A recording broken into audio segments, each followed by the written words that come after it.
Good evening. Good evening, ladies and gentlemen, and welcome to the Spring 2019 Speech Showcase presented by the Department of Communication here at Weber State University.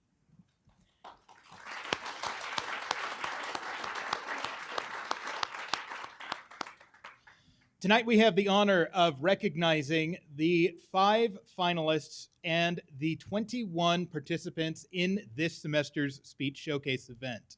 We will hear from the 5 finalists later in the program, but tonight I would like to begin by acknowledging some individuals without whose help and support the Speech Showcase could not be the success that it continues to be. I'd like to recognize President Brad Mortensen,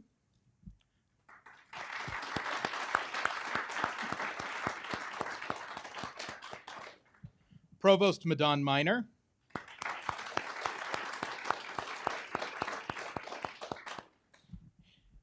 Professor Cherie Josephson, Chair of our Department of Communication,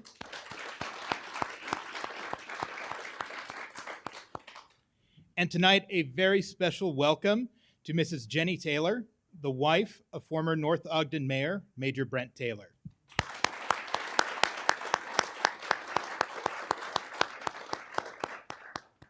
I'd also like to acknowledge the outstanding work that was done by our selection committee for this semester's Speech Showcase. We recognize Adrian Andrews, the Chief Diversity Officer of Weber State University, Nicholas Berg, Gen Ed Advisor for the College of Arts and Humanities, and Megan Mackenzie Coles, a finalist from the Speech Showcase from fall of 2018. A big round of applause for our selection committee, please.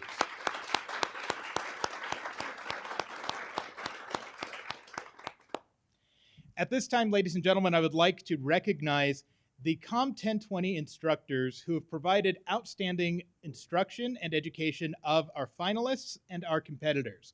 If there are any COM 1020 instructors in here, would you please rise to be acknowledged?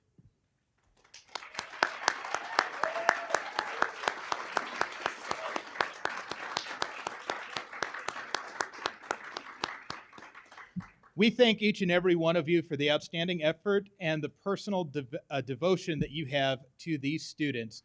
Without your instruction, without the help and countless hours that you put into your courses and to helping these individuals, we would not have the outstanding caliber of speakers that we are going to honor tonight. So for those who have taught in the past, those who teach in the present, and anyone in here who wishes at some point to teach in the future, we say thank you. I would now like to recognize a few other individuals without whose help this event specifically cannot happen. I would like to recognize the efforts of Ms. Sherry Love, Sari Gardner, and most importantly, Mr. Brent Warnock. A big round of applause for these 3.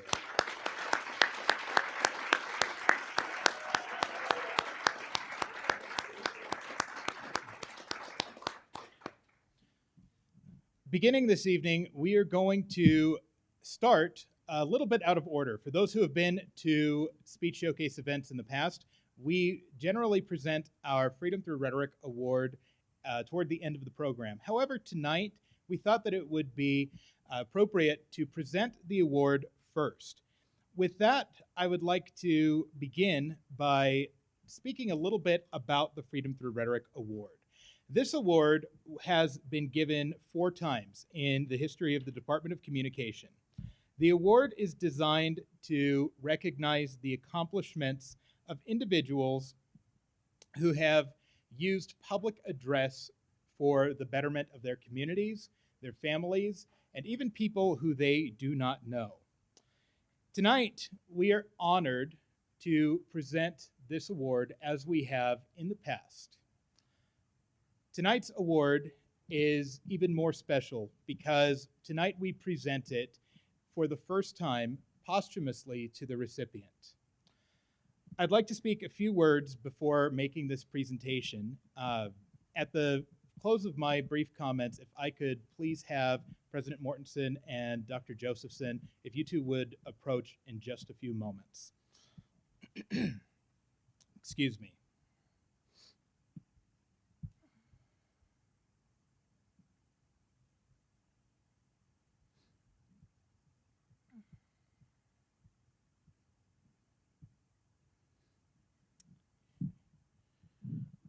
Tonight we honor Mayor Major Brent Taylor. Mayor Taylor was mayor of North Ogden, using rhetoric and public address masterfully to better the lives of the citizens of North Ogden, northern Utah, and of the state as a whole. Individuals have spoken about how masterfully Mayor Taylor used public address to aid his citizens, both constituents and non-constituents, and those around him. He served selflessly in our U.S. military, where he recently made the ultimate sacrifice. We recognize Mayor Major Brent Taylor with the Freedom Through Rhetoric Award this evening due to his outstanding example of the power of speech and public address to change one's community and the lives of people around the world. With that, may I ask Dr. Josephson and President Mortensen up to the stage.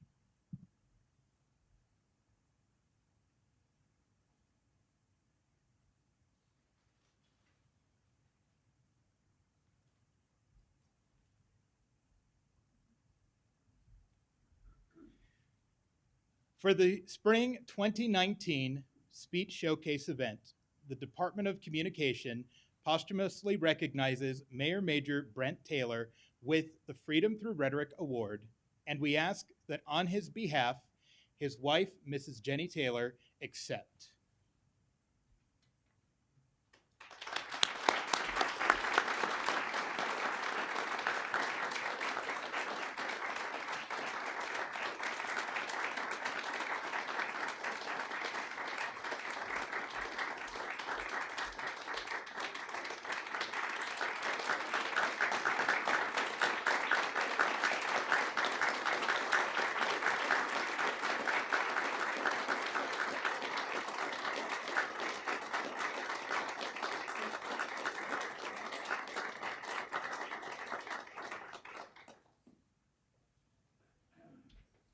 Mrs. Taylor will be making remarks at the close of the showcase this evening. We thank her, President Mortensen, and Dr. Josephson. One more time, a big round of applause.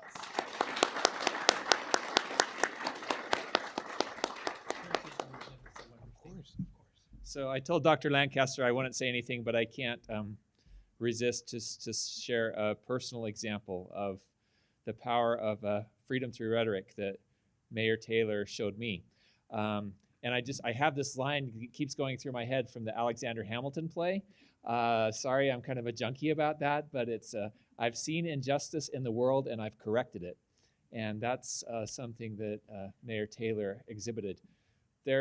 I've been involved in legislative relations and government issues in northern Utah for 15 years. Until a couple of years ago, I never heard about this really critical issue. And it has to do with prisoners, as they're released from prison, oftentimes they'll be sent to a halfway house. And the way our state system is structured, 40% of them come here to Ogden and 60% go to Salt Lake. And because there's such a high concentration here, it's not really good rehabilitation for those individuals because there's a lot of them and our community is limited in its resources that we can offer. And if we could spread them out throughout the entire state, it would be a lot better for those individuals as they're trying to transition back into society. That makes so much sense. No one recognized it until Mayor Taylor somehow picked up on this issue. And he made the case at the Chamber of Commerce and went around the state in northern Utah first and then throughout the state to advocate for this injustice that needed correction. And in the 2018 session, the legislature passed a law to redistribute these halfway houses, and this past session, they funded the program to get it started. And it's just a powerful living example that we can all see from one individual's determination to make a difference. And so as our students recognize that you have that power too, and what you've learned through this, your communications classes can really be applied to see injustice in the world and correct that. So Jenny, thank you for continuing that tradition through your own excellent speech and speaking up on behalf of not only remembering Brent, but also, just to make our society better and to promote good causes. So thank you all very much.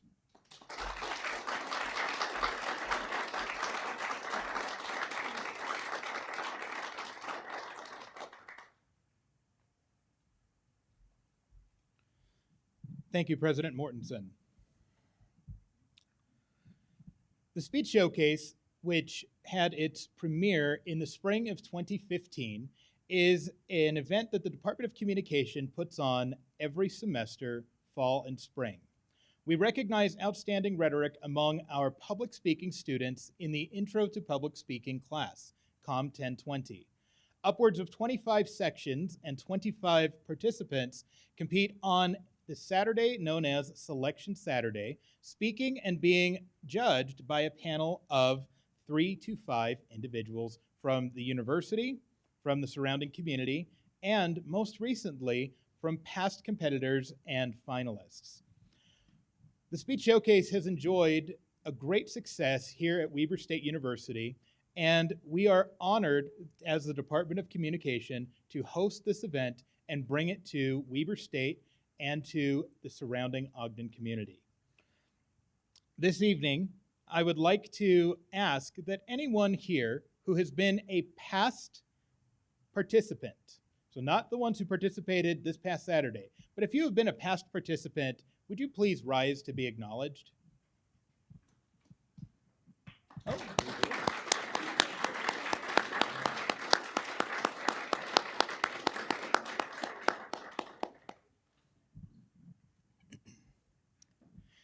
Thank you. To get on to the main event this evening, I begin with the recognition of this semester's class participants and representatives for the Speech Showcase. If I may ask Dr. Josephson to stand in front of the stage. When I call your name, if you would please rise, come meet Dr. Josephson, who will present you with your award certificate and honorarium, and then please go ahead and return back to your seat. I'll ask that the front row go ahead and rise to begin the process. Thank you. Our class representatives for this semester: Jerenice Alcantar,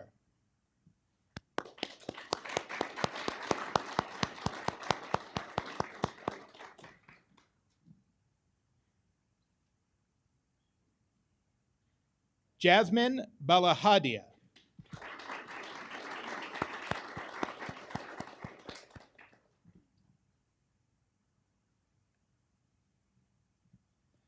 Brianna Bassett,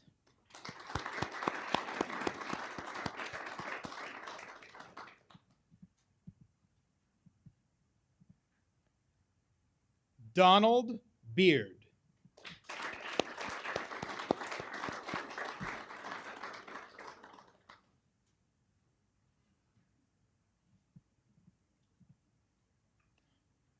Miranda Bullock Preston,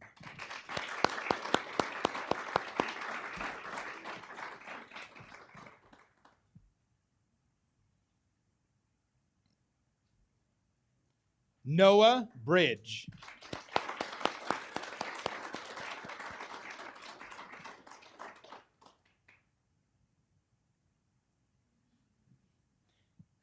Tyler Browning,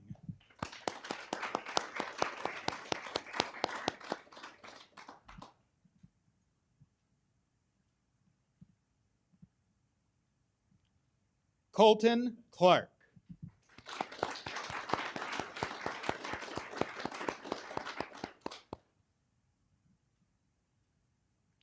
Cameron Clifford,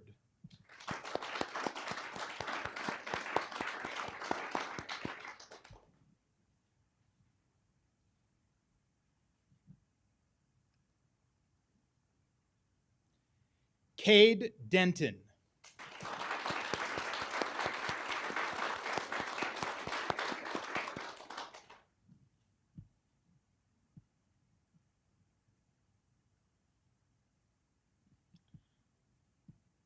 Angela Mayerly,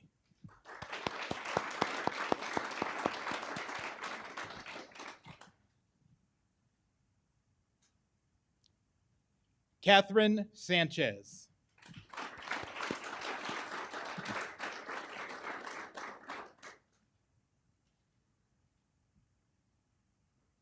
Stephen S. Sandoval,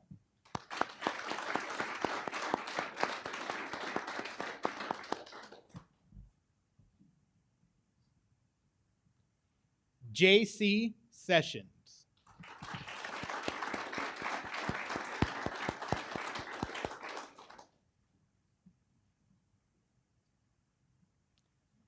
Lyle Stewart.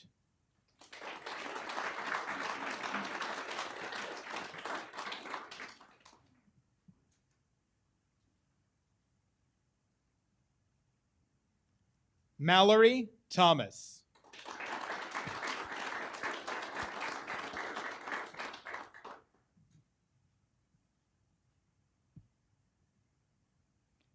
And Bryson Whiteley.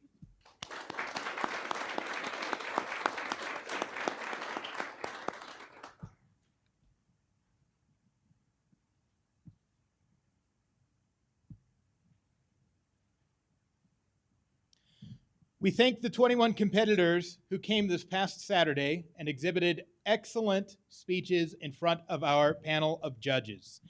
This evening, we proceed with recognizing the 5 finalists. Finalists, we will ask that you present your speeches one at a time, and after all 5 have given their speeches, we are going to recognize you with your honorarium. As we're getting ready, our first speaker this evening is Bryson Whiteley.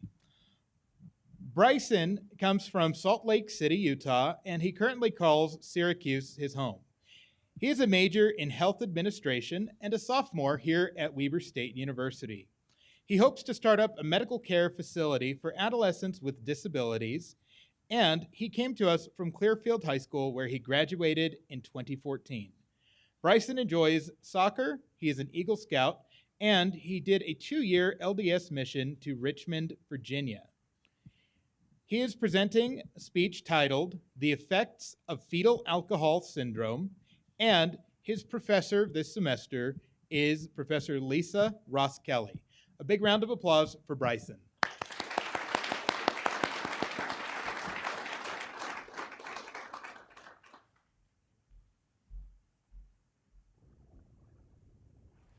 Good evening, everyone. Can you hear me on the mic? Can you hear me? All right, thank you. Again, good evening, everybody. It's such an honor to be here. Thank you for coming.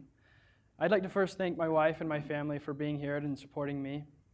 I'd also like to thank Miss Lisa Ross Kelly for not only recommending me to speak in this showcase, but also for teaching me the basics of public speaking, so thank you. It's a privilege to be speaking on a topic that's so personal to me, and that topic again is the effects of fetal alcohol syndrome, or I will refer to it as FAS. According to cdc.gov, FAS is a group of conditions that occur in a person whose mother drank alcohol during pregnancy. On a statistic found on nofas.org, shows that FAS is the leading cause for mental illness in the United States, with about 1 in every 100 babies born with FAS. To give you some perspective, there are about 11,000 babies born in the United States every day. Referring back to cdc.gov, a list of the effects of FAS can be found, the majority of which being physical effects, as well as problems with behavior and learning.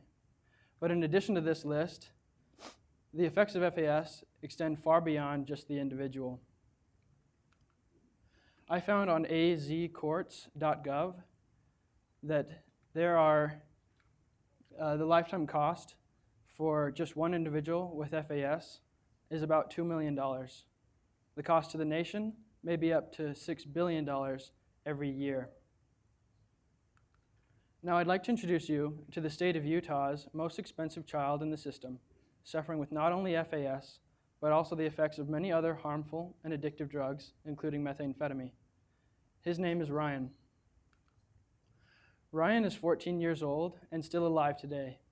This is amazing, considering all of the abuse and extreme medications he's been on over the years in the system. Ryan has been put in full-body restraints. He's been locked in dark rooms. At times, he's been malnourished. He's had so many broken bones, I could probably only count them using all my fingers and toes. The amount of stitches he's had is overwhelming. Now, many of these injuries were by accident. Some of them were self-inflicted. But believe it or not, a number of them were done by Ryan's caretakers and the people he's been exposed to in the system. And even after all he's been through, Ryan can still be found with a smile on his face.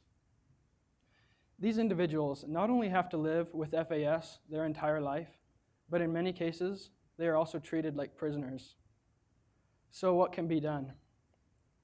Because a woman can get pregnant and not know for up to 4 to 6 weeks, the best thing we can do is limit, if not eliminate, the amount of alcohol we consume. Now, just because a woman is the one who carries the baby does not mean that us guys are off the hook. We can support our partners by doing the same thing, limiting and eliminating alcohol consumption.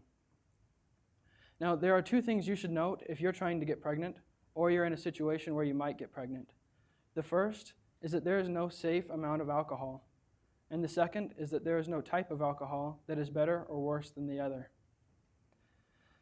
The influence of alcohol of any kind makes for a dangerous pregnancy.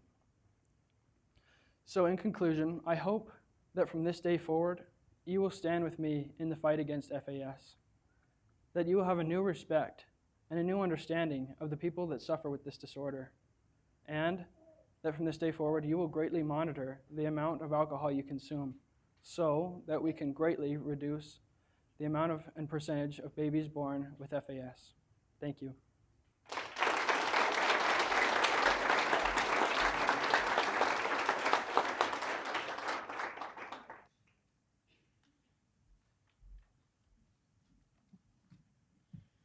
Thank you, Bryson. Our second speaker this evening is Colton Clark. Colton was born in Ogden, Utah, and currently calls North Ogden home. He is a business administration major and, as he put it, a 25-year-old freshman. His future goals are to graduate and manage a large corporation. He comes to us from Weber High School, and in his free time, he has become a certified commercial pilot, an Eagle Scout, and he did a 2-year LDS mission to Frankfurt, Germany. Colton will be presenting his speech titled, Our Responsibility, Protecting Our Natural Resources. His instructor for this semester was Professor Brent Warnock.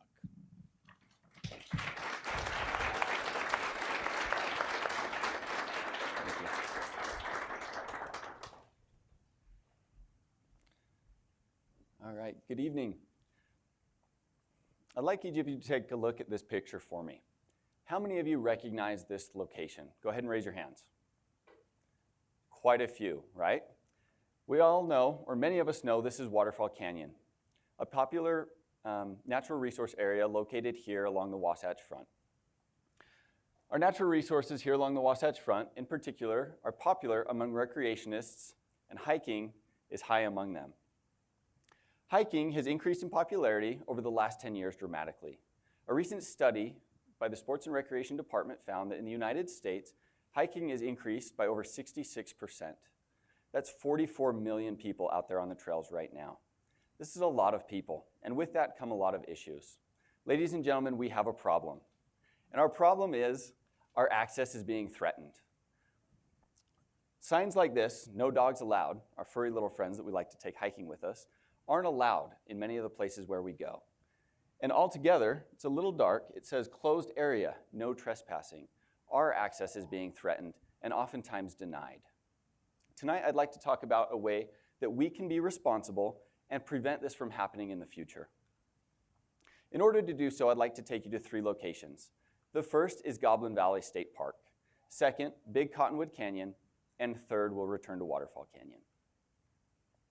In order to explain the incident that took place in Goblin Valley, I'd like you to watch this short video with me.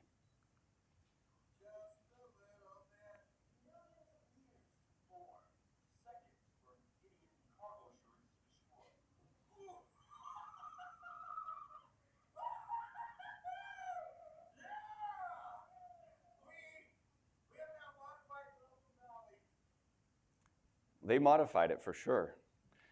As many of you have heard of the story, this was in 2013 when the Boy Scout leaders felt it was unsafe and protected the public by destroying a 170 million-year-old hoodoo, or goblin as they're known locally.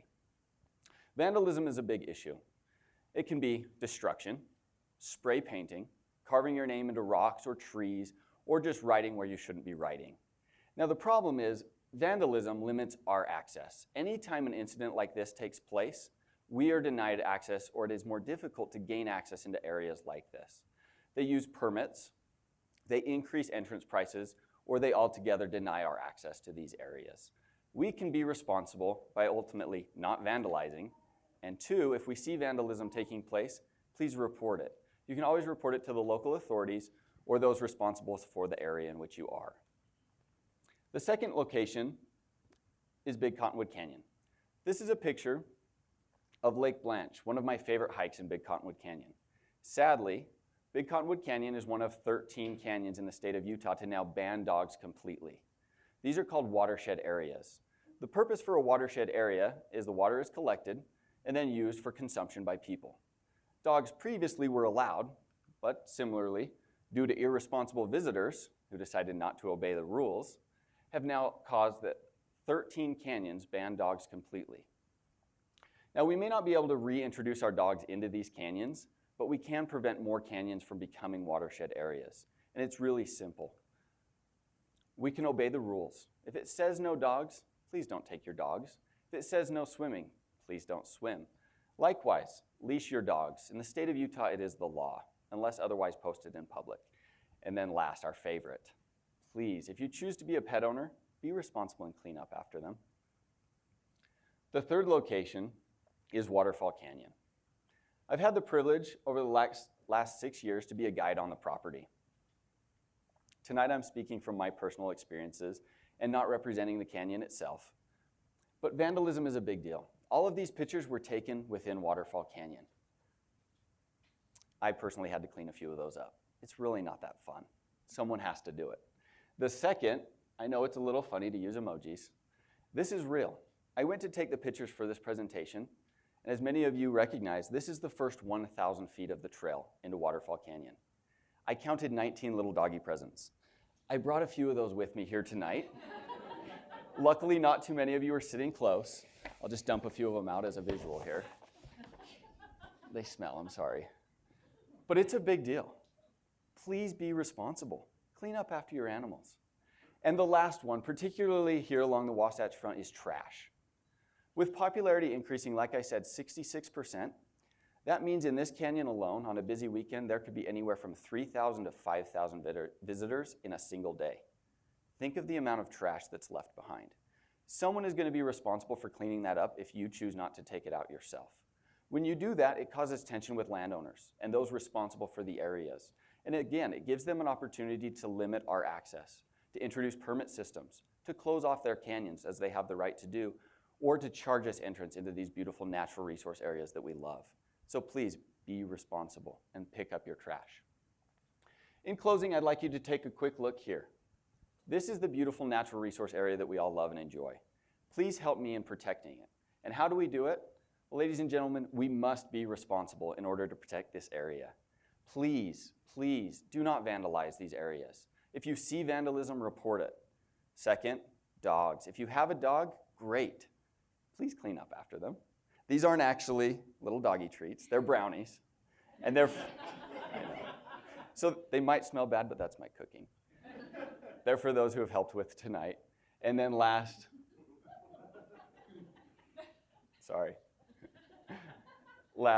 please clean up your trash.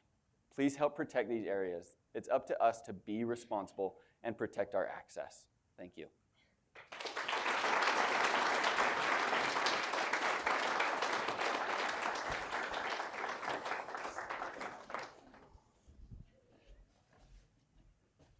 Thank you.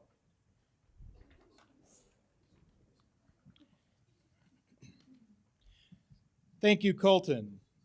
Our third speaker this evening is Mallory Thomas.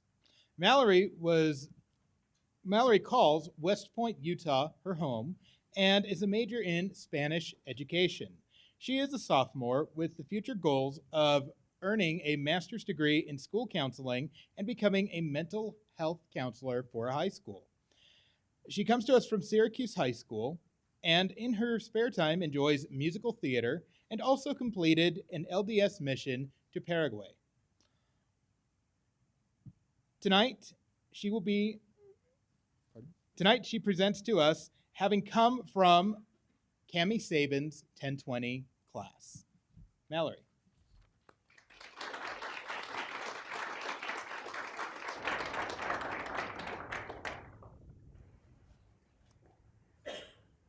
We all panic when we see our gas tank looks like this.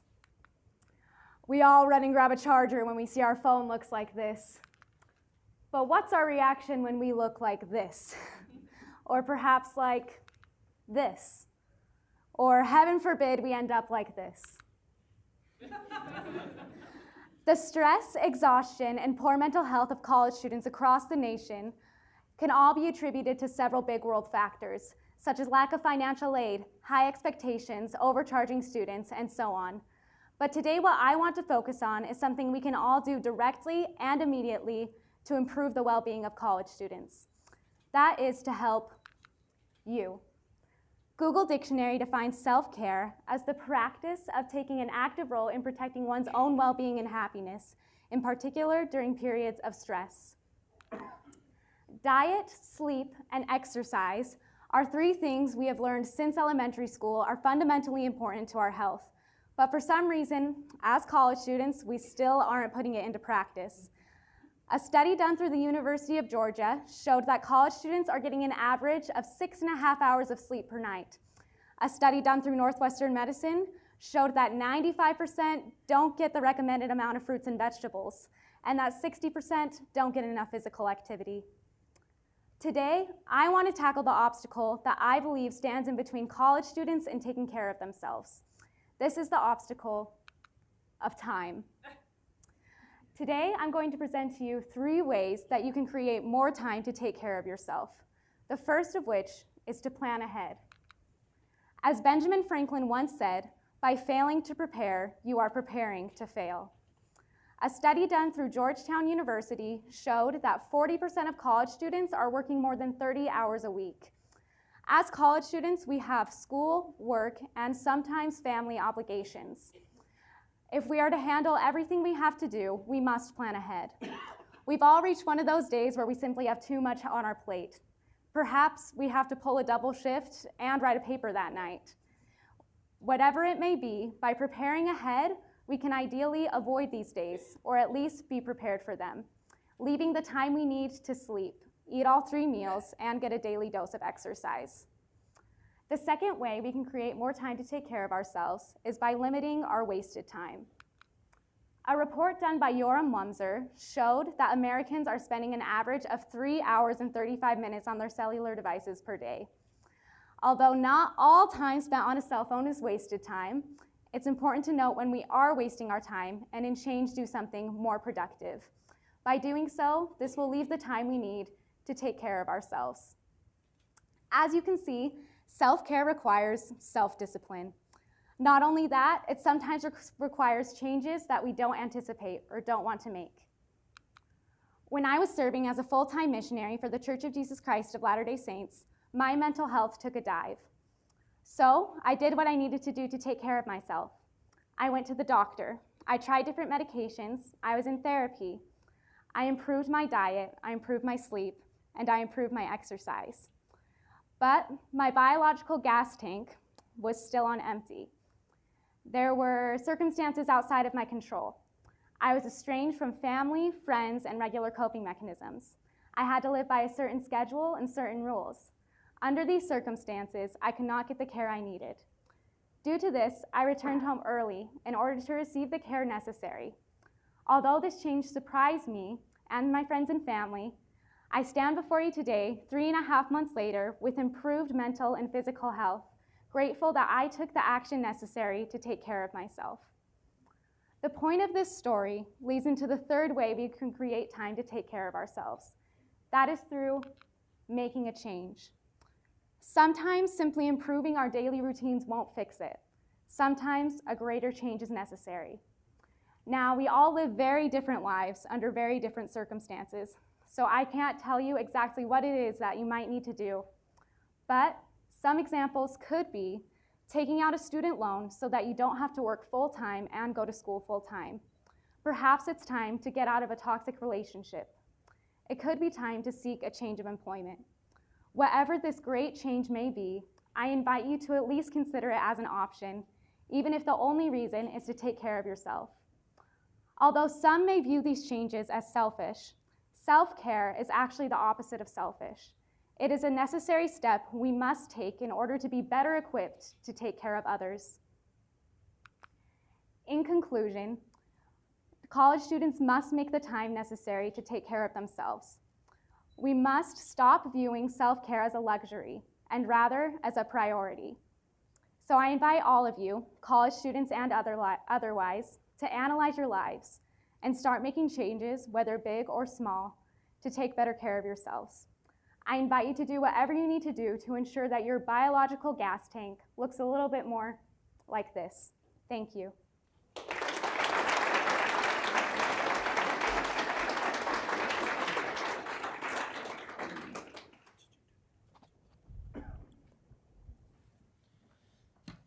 Thank you, Mallory.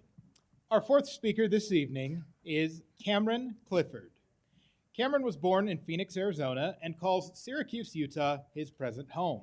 He's a freshman here at Weber State University, and in the future hopes to become an attorney. He comes to us from Clearfield High School, where in his spare time, he was captain of the Clearfield debate team and captain of the tennis team as well. Tonight, he will deliver Open the Door on Mental Health Issues. His 1020 instructor for this semester, Professor Cami Sabin.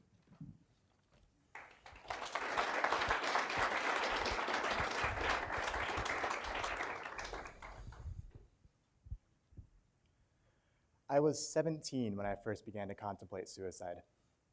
Up until that point, my life had been just like any other. There were ups and there were downs, but overall, it was a good life. Yet I was encompassed by the unrelenting pain of deep sadness. At the time, I was battling a mental disorder I did not know I had. While I'm doing much better today, the struggles I went through opened my eyes to a problem that plagues our society today. People tend to keep quiet about what happens in their heads. It is natural, after all, to keep some of the things we think secret. However, there comes a point where we must speak up about what is going on. We must learn to open the door on mental health issues. In order to do so, we will first learn what a mental health issue is and some common symptoms of mental illness. We will then go over some common myths and misconceptions associated with mental disorders, after which we will finally learn how to open the door on mental health issues. As defined by the National Institute of Mental Health, a mental disorder is, quote, a mental, behavioral, or emotional disorder. This simple definition encompasses everything from a mild case of depression to a serious case of schizophrenia. There are over 200 classified forms of mental disorders. What we must realize is that a mental disorder is not only a mental disorder, it is a physical one as well. The way our brain works is we have neurotransmitters and chemicals in there that keep our brain in check. When these chemicals are in their standard amounts, that is when our brain functions normally. However, when it begins to grow too much or too little of one or more chemicals, that is when a mental disorder begins to show. Common symptoms of mental disorders include as follows: social withdrawal, substance abuse, periods of extreme highs or lows, periods of depression, delusions, hallucinations, and arguably the most serious symptom in my opinion, suicidal thoughts and behaviors. If you or someone you know is experiencing one or many of these symptoms, it may be as a result of a mental disorder.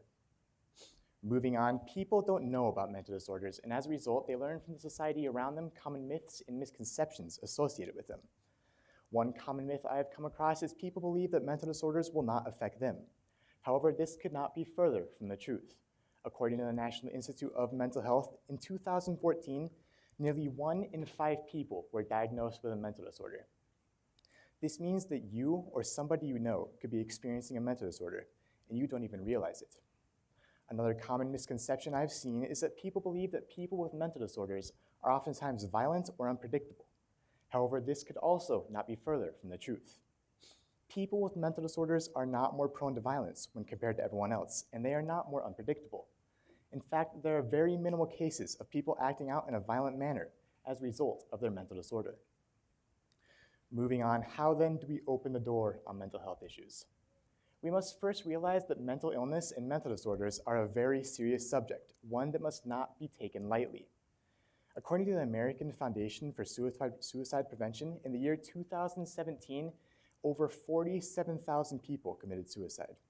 That seems like a lot. This is what 1,000 dots looks like on a screen. One dot represents one person. That is a lot, correct? This is what 47,000 looks like. Over that amount of people committed suicide in the year 2017. Suicide is an epidemic and it must not be taken lightly.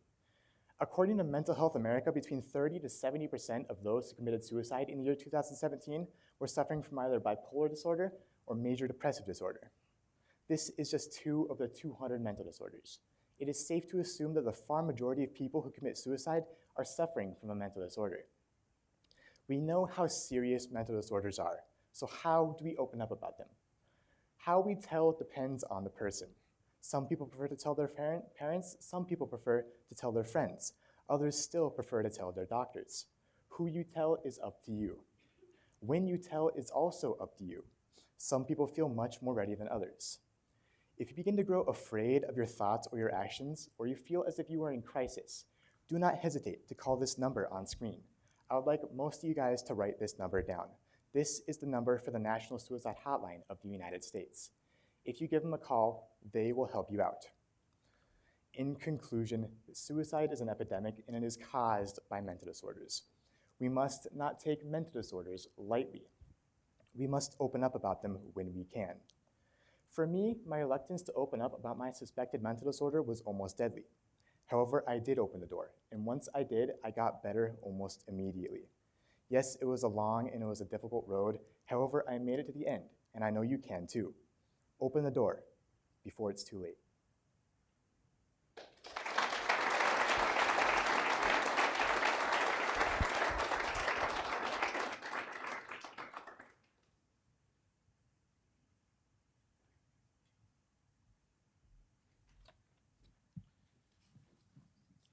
Thank you, Cameron. Our final speaker this evening is Cade Denton. Cade was born in Salt Lake City, Utah, and still calls Salt Lake City home. Cade is a criminal justice major and a freshman here at Weber State University. Future goals are to either be an FBI agent or a forensic scientist. He comes to us from City Academy High School in Salt Lake City. In his spare time, he is lettered in theater, youth academy, and volunteer FBI. He is also a Regents Scholar. The title of his presentation this evening, Our Troops, and his instructor, Professor Cami Sabin.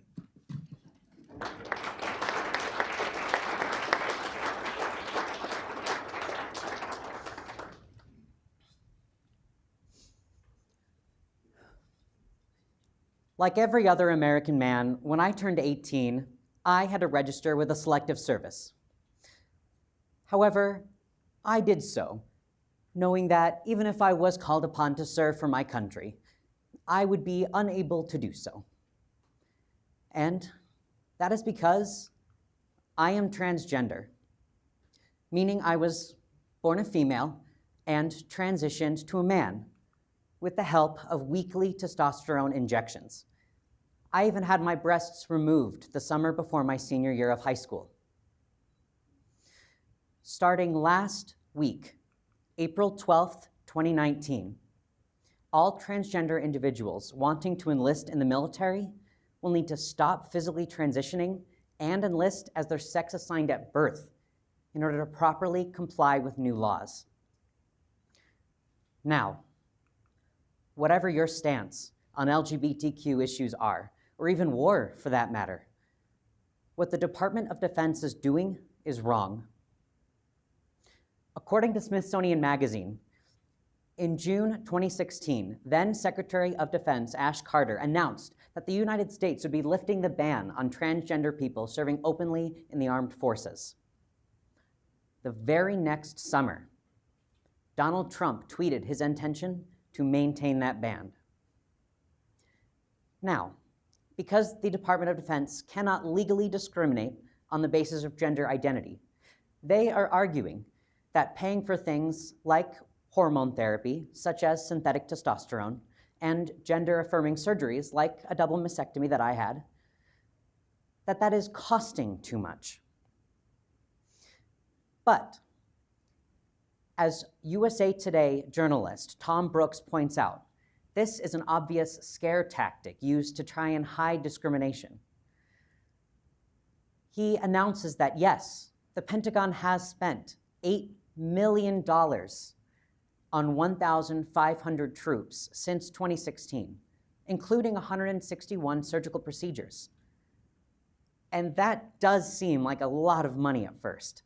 That seems like a huge amount.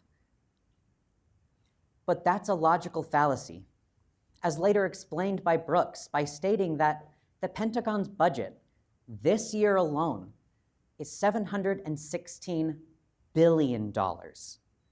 So transgender issues only take up 0.001%.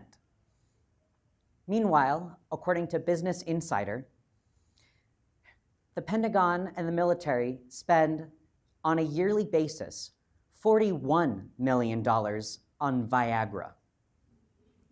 Over 5 times the amount spent on transgender healthcare as a total.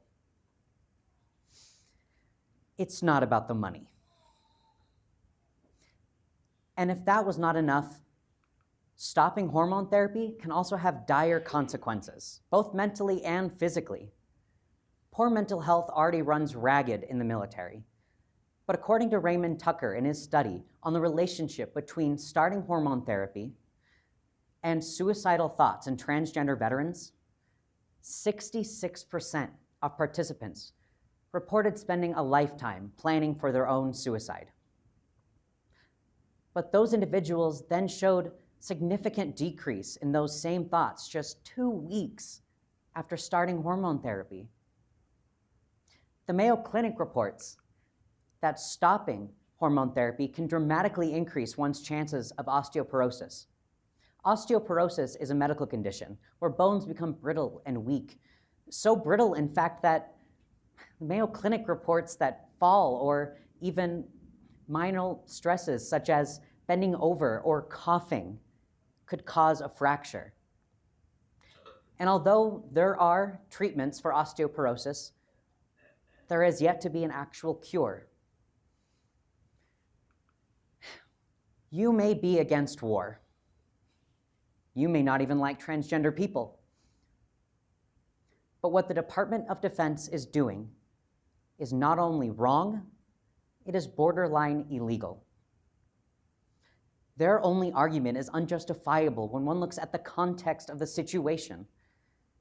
Forcing transgender individuals to stop physically transitioning is not only unnecessary, it is extremely dangerous and arguably just a cover for discrimination and prejudice. When I got the opportunity to meet with the now retired special agent in charge of the FBI at their Salt Lake field office, Eric Barnhart, I asked him personally how he would personally feel if one of his agents was openly transgender and seeking hormone therapy. He smiled and he said to me, "It does not matter the sexuality or the identity. It just matters if you can do your job." And this applies not only to the FBI, but to the military as well. Thank you.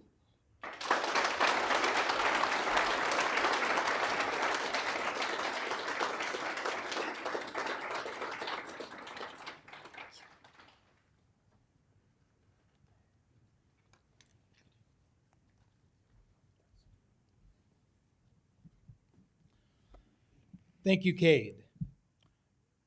Before we present the honorariums to the individuals who have just spoken, I'd like to invite Mr. Brent Parkin, our Senior Development Director for the College of Arts and Humanities, to give a few words about an opportunity that has been started within the Speech Showcase. Brent. It's great to be here with you. What a great evening this has been. The Speech Showcase, as you know, over the last several years has really developed and continuing to grow. And part of the program in Speech Showcase is to award awards. And we have, through the generosity of several key faculty members and others in the community, we have set up an endowment to support these awards. And currently we have over $25,000 that has been generated. And we are looking to increase that amount over the next 5 years by another at least $10,000. And with everything, with a group like this or a larger group, this can be achieved very easily. And we know, definitely I know, that students have very limited financial resources, and maybe even, $10 is too much. But just for example, if we were to do what you call crowdfunding, if you took $5 a month, and most of us could probably get by with $5 without that $5 or be able to donate that. But let's say you committed $5 a month for 12 months, that's $60.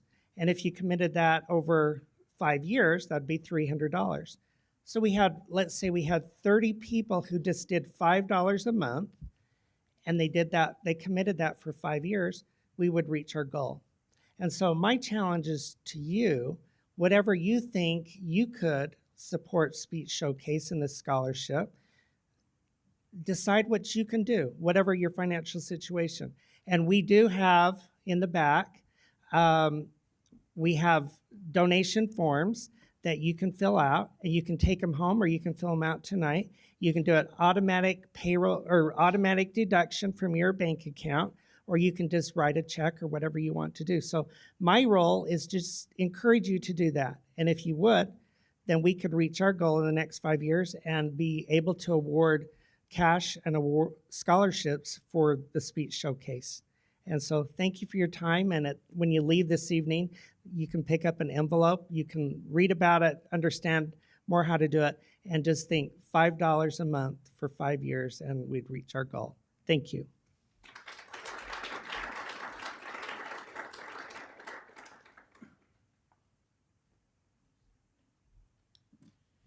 If I may please ask Dr. Sheree Josephson to join me and bring the awards to present to our finalists.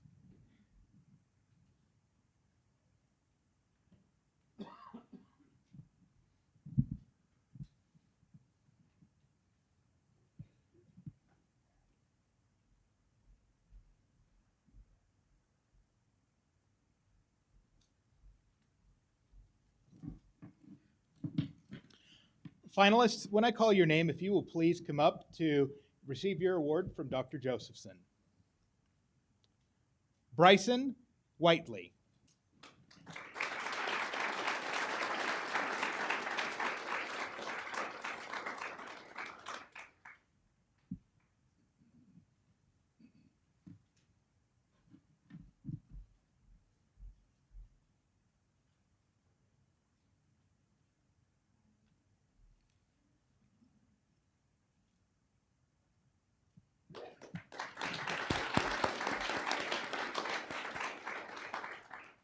Colton Clark.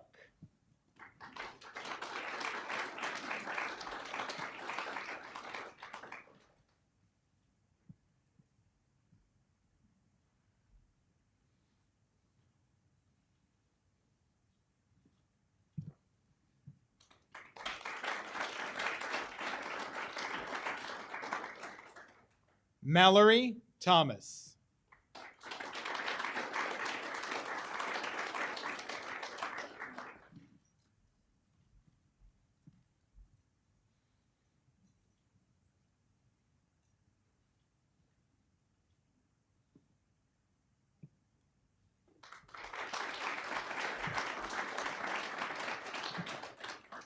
Cameron Clifford.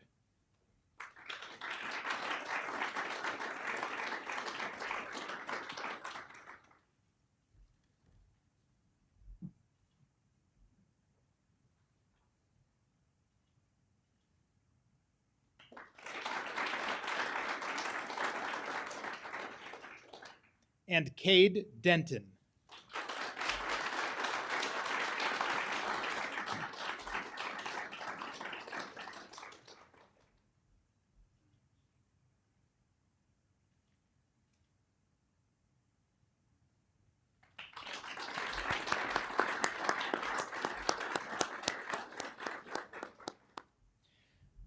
We thank the 5 finalists for their outstanding presentations, and at this time, I would ask Mrs. Taylor to please join me up at the stage.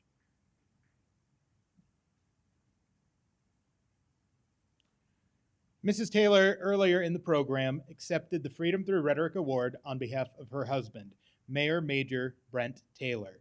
She's going to offer a few words. I will then offer some concluding remarks for the program, and then she will lead us in our Weber Speaks anthem. First of all, can I say what an honor it is to be here this evening? There's nothing quite like being the one to receive a posthumous award. It is very humbling, and I extend my gratitude to the university and for your college for offering this to our family in memory of my husband. I'd like to recognize Brent's mother, Tammy Taylor. She's not gonna like this.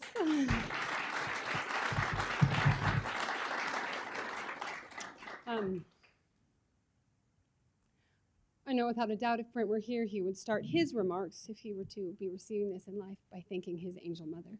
And so I will do that on his behalf. It's an unusual situation I find myself in to be up here speaking, because usually Brent has been the public face of our family, and I would help him write and edit his remarks and maybe tone things down if it got a little too heated, or make sure that article in the paper didn't quite have such an edge as you're blasting someone else for having such an edge.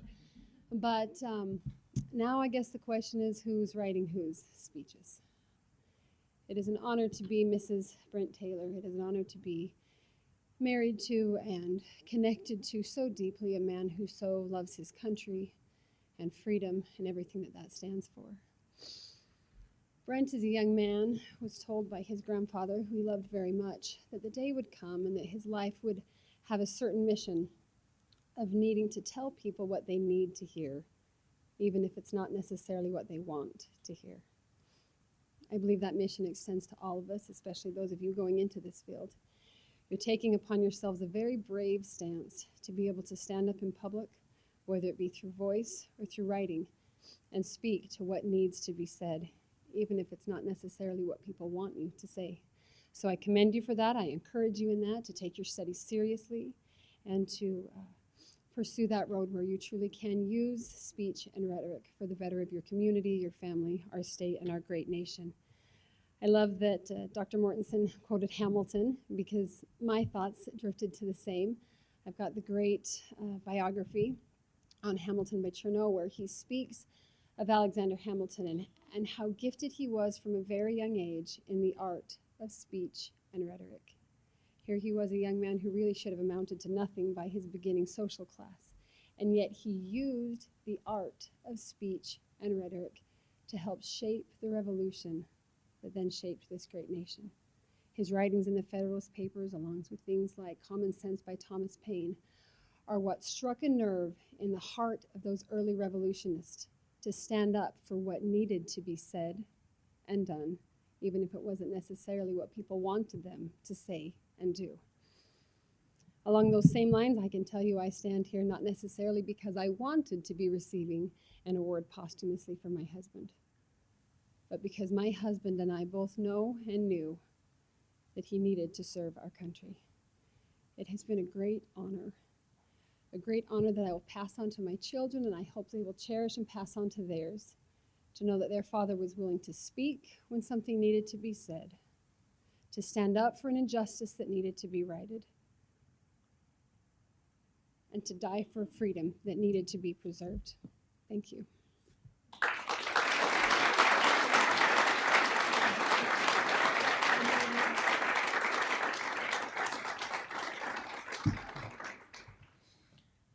Thank you, Mrs. Taylor.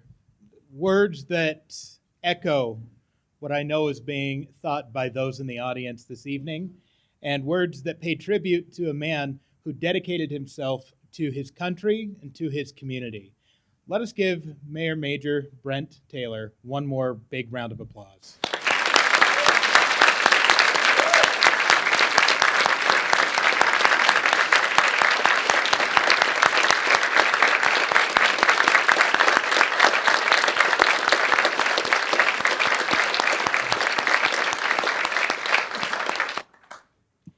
It's fitting that we end every speech showcase with the Weber Speaks Anthem, a callback that has been implemented since the founding of this program.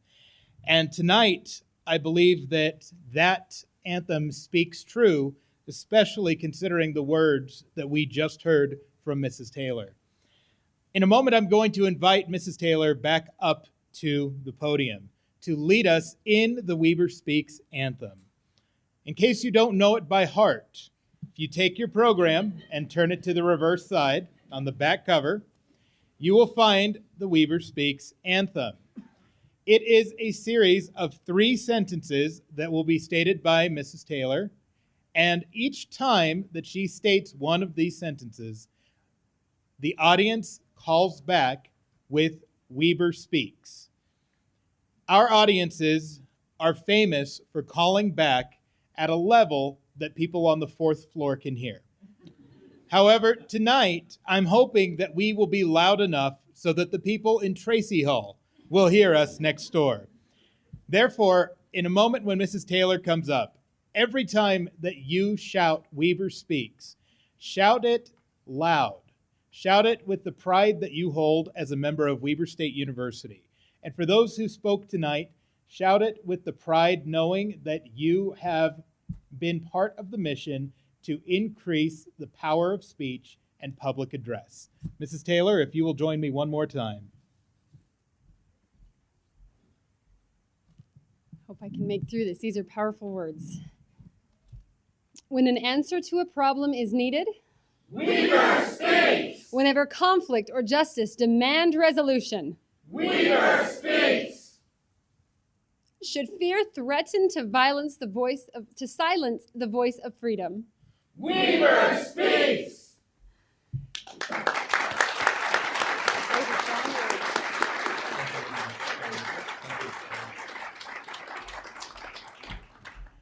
Thank you again to everyone who has joined us. Have a wonderful evening. Congratulations again to our finalists and participants.